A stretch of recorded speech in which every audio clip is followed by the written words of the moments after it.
Yeah, that's really good. What about like the transfer of knowledge of wealth? I mean, you guys teach wealth. Like you guys are some of the best on the planet for like showing people how to build wealth, and you help people through your business. We can get into that in a little bit, but what about your kids? Like, how much did you push that? How much did you push the idea of real estate or business? And how much did you just let them figure it out on their own?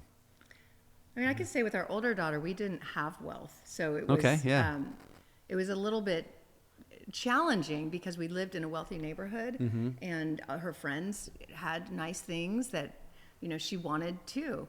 But when she was very little, when you have little ones and you take them into the store, they want everything, right? Yeah. So we learned early on that, don't say no. No, it makes them want it more. But just like, sure, how could you have that? Let me show you how you could have that. Let's look at this. This is how much this costs, and really help them understand. And then we would give them money. It would be like, here's $1. You get to spend this $1, and help them understand the value of it and how far it could go.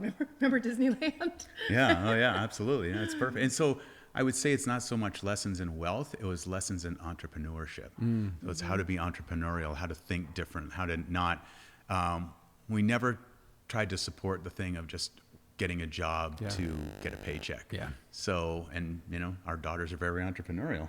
It's really cool to see how it plays out.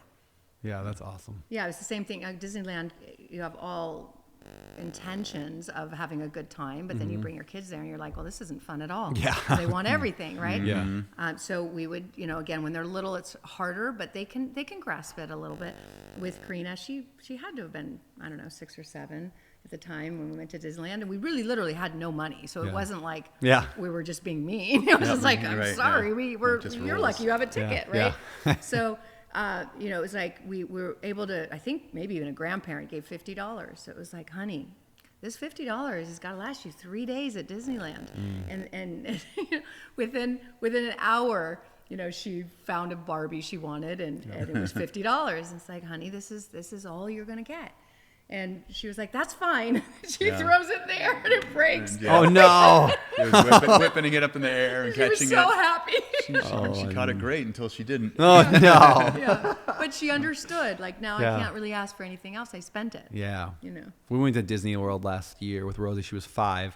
Because she didn't understand money enough. Yeah, today she might actually understand dollars a little more, but she didn't understand it. So we instead would give her like 3 coins, and we were just like, those like little, like you make a penny out of the little crank thing. Yeah. So we give her like 3 of those, and we're like, this is all you get for the day, and each one will buy you one special small thing. And so a small thing could be an ice cream cone, or it could be a little tiny toy, something like because really every one of those is like $20 anyway. But like we're like, you get 3 little things a day, and so she had to learn how to budget it. Like if she wanted ice cream, if she wanted a snow cone, whatever the thing is. Yeah. And it was fun to watch her brain try to work that through, because she wasn't used to that, where she got to make the decision.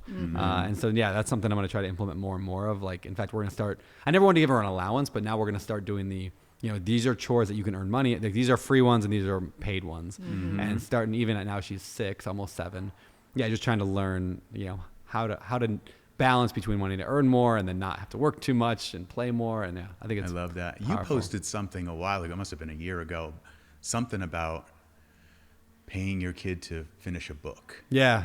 I thought that was great. I'm like, if I could go back, I definitely would have done that with our kids.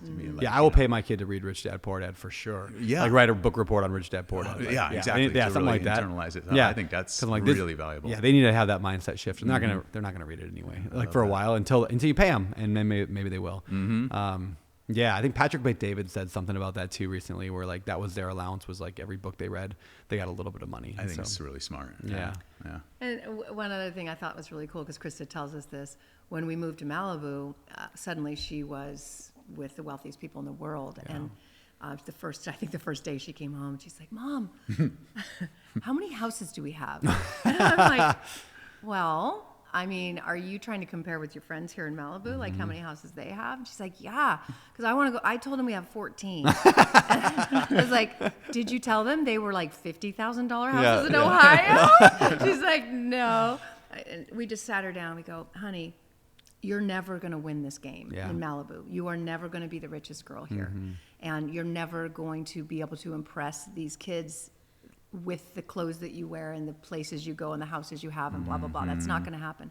but you can develop other things that will be really impressive, like your sense of humor, your athleticism, your kindness, how much you can raise for charities, because actually Malibu High has a huge charitable program, and just how you could be the best person you can be. That's how you'll win that game, but you're not going to win it by having better shoes. Yeah, because you can't win it. Like there's You're always not- somebody never, better. You never win it. Yeah. So I remember some of those lessons. It was, it's like what gets acknowledged gets repeated, right? So we would often look and always look for, what's that character that is standing out right now, and acknowledging that, like you're such a giver, or you're so creative, or whatever. Yeah, I think that was huge. Yeah. Yeah, one of the best piece of parenting advice I ever got, and he wasn't even giving me advice, but he was talking about his kids when he's got 2 young boys, and every time he'd go to parent-teacher conferences, the teacher would want to lay into like, this is what he's doing in science, this is what he's struggling in reading here, like about the kids, and he'd always be like, nah, I don't care. How's their character? Like, tell me about their character in school. Like, are they kind? so Are they important. loving? He's like, that's the only thing I care about. And that stuck with me. I mean, it's probably 10 years ago I heard that before I had kids. It's always stuck with me, is like, what's their character? Because that's going to develop. Their grit strong. Like, those are things we want to acknowledge and reward and lean into. I don't care if they can't read at 6, they'll read at 7. Like, it doesn't really bother me. Doesn't matter. Yeah, it just doesn't matter. So, Yeah.